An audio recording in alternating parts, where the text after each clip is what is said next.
Good morning, and welcome to GNN. Today, we delve into one of the most pressing and complex issues facing our world today: global migration.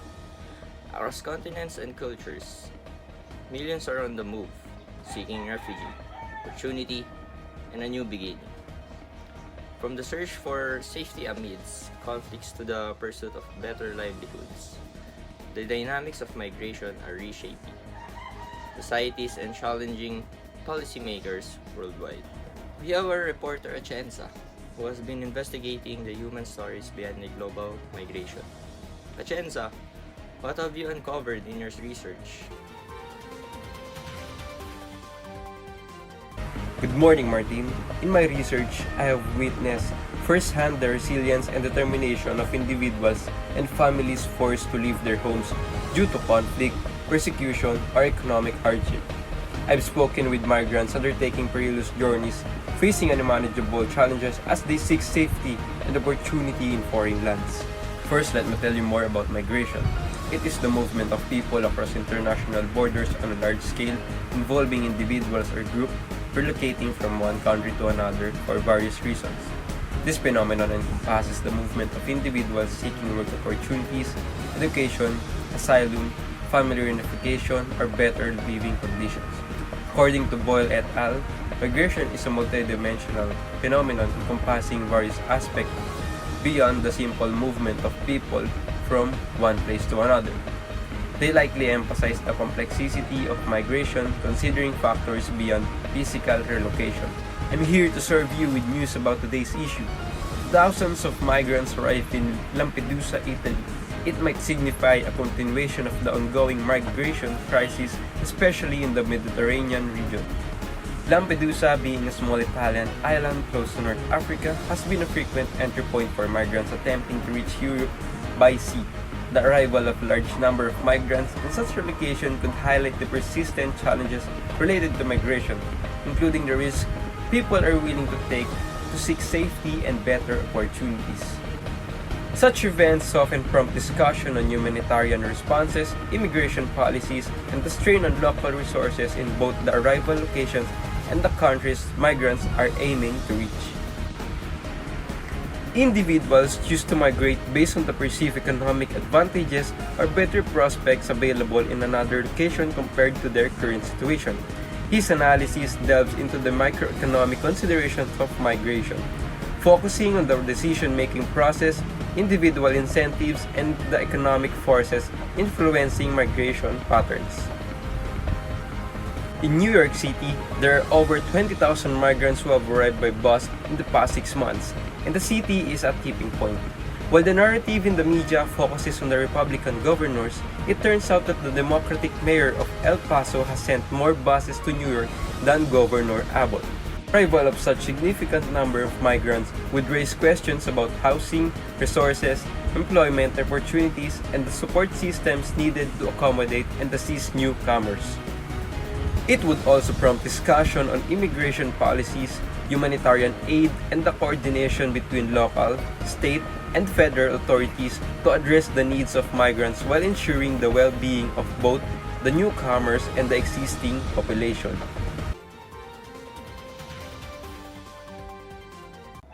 Now, let's have some ideas on the volume of contemporary migration and the other causes of migration. We have Reyes to explain some of his knowledge about migration.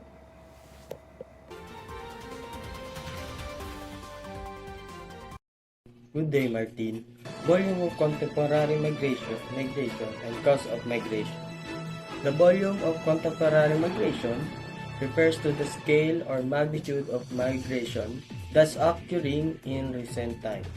It encompasses the number of people moving from one place to another, whether it's within a country or across international borders, often measured within specific timeframes. The United Nations figure indicate a steady increase in the global migrant stock over a substantial period, rising from 75 million in 1965 to 120 million by 1990. This growth was slightly outpacing the overall world population. wasn't exceptionally rapid with an annual growth rate of 1.9% for the entire period, which increased slightly to 2.6% specifically from 1985 to 1990. The significance of migration, both international and internal, in shaping societal change lies not just in its numbers but also in its diverse implications.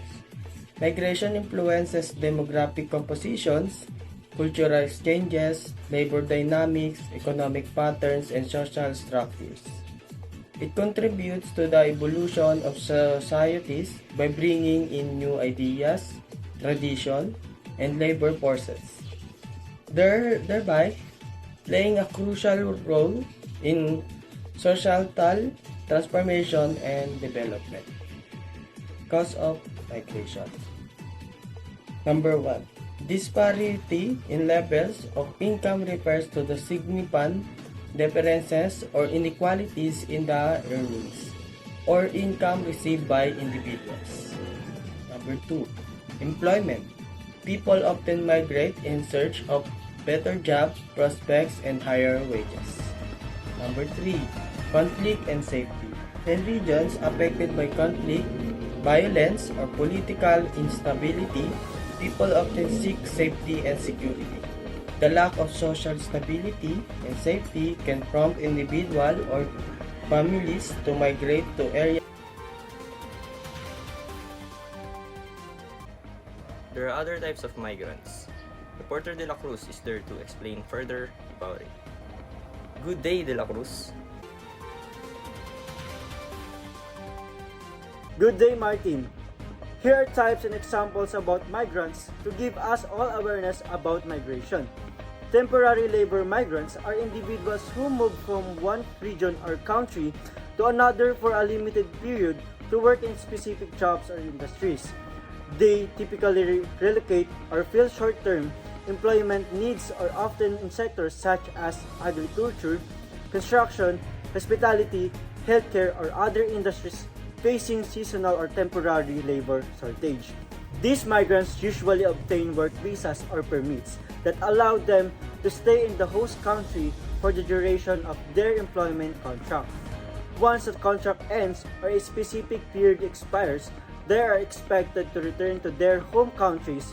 For example, healthcare professionals. Some countries facing shortage of healthcare professionals might recruit temporary migrant workers, such as nurses or doctors. To address immediate staffing needs, these professionals often come from countries with surplus healthcare workers. Highly skilled and business migrants, it is individuals who move to other countries due to their advanced skills, expertise, or investment capacity. These migrants often contribute significantly to the host country economy, innovation, and job creation. Typically, they move to a new country with the intention of investing, starting a business, or expanding existing enterprises.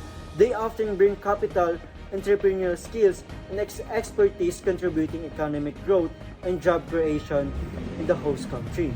For example, in the business migrants, our investors and entrepreneurs, various countries have investor visa programs like the EB-5 program in the US, where individuals investing a substantial amount in business can obtain residency or citizenship.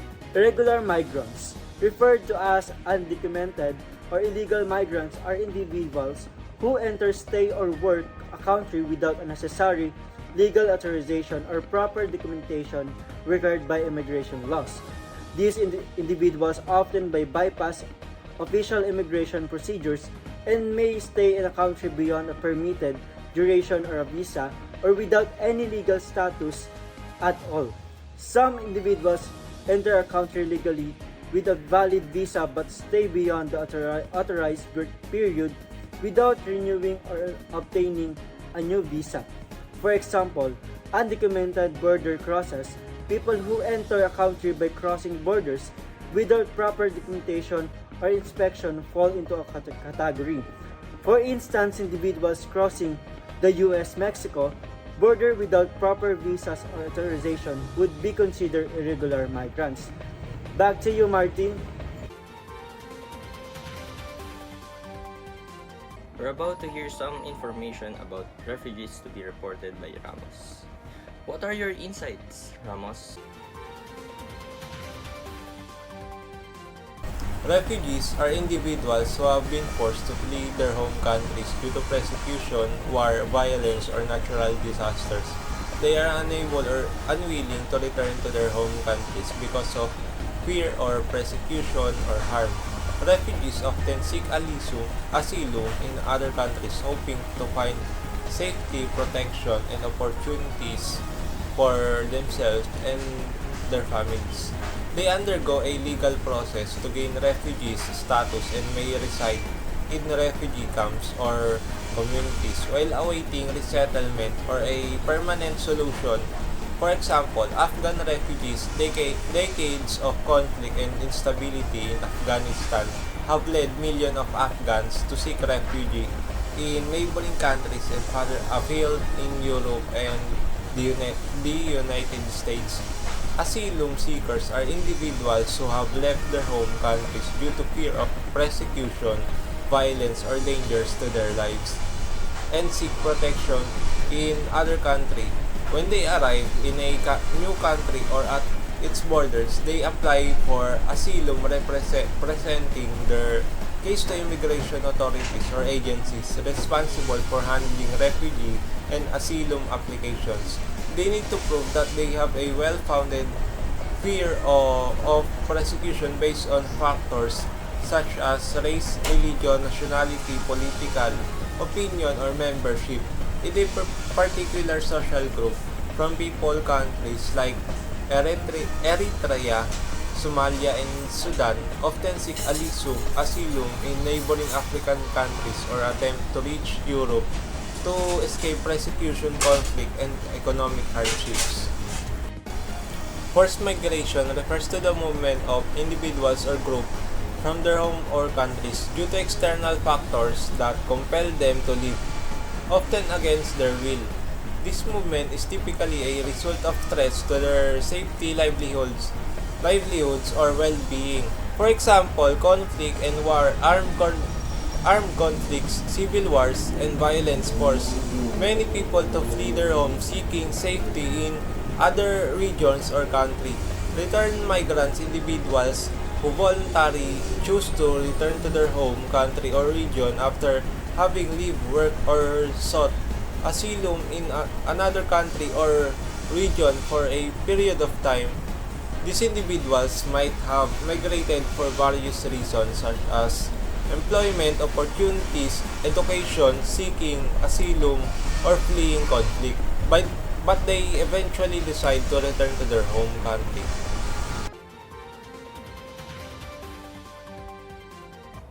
Thank you, Ramos. Issue regarding OFW, according to Philippine Statistics Authority. Good day, De Los Santos.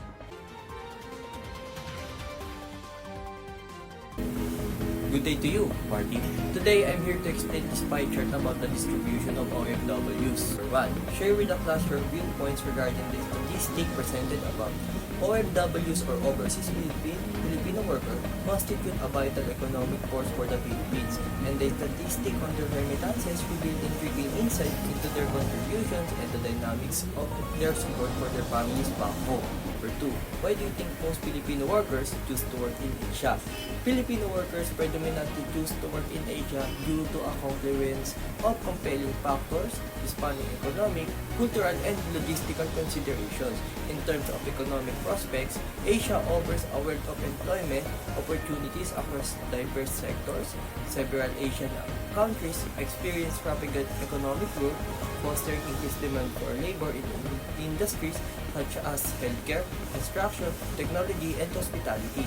Competitive wages, this financial incentive motivates Filipino workers to seek opportunities in Asia, allowing them to send substantial remittances back home and uplift their family's financial well-being. Number 3. What does these statistics tell us? It set the significant role OFWs play in the Philippines economy and the immense sacrifices and dedication they exhibit in ensuring the financial stability and well-being of their families despite being situated far away from home. It showcases their resilience and unwavering commitment to support their loved ones through various means, both monetary and non-monetary.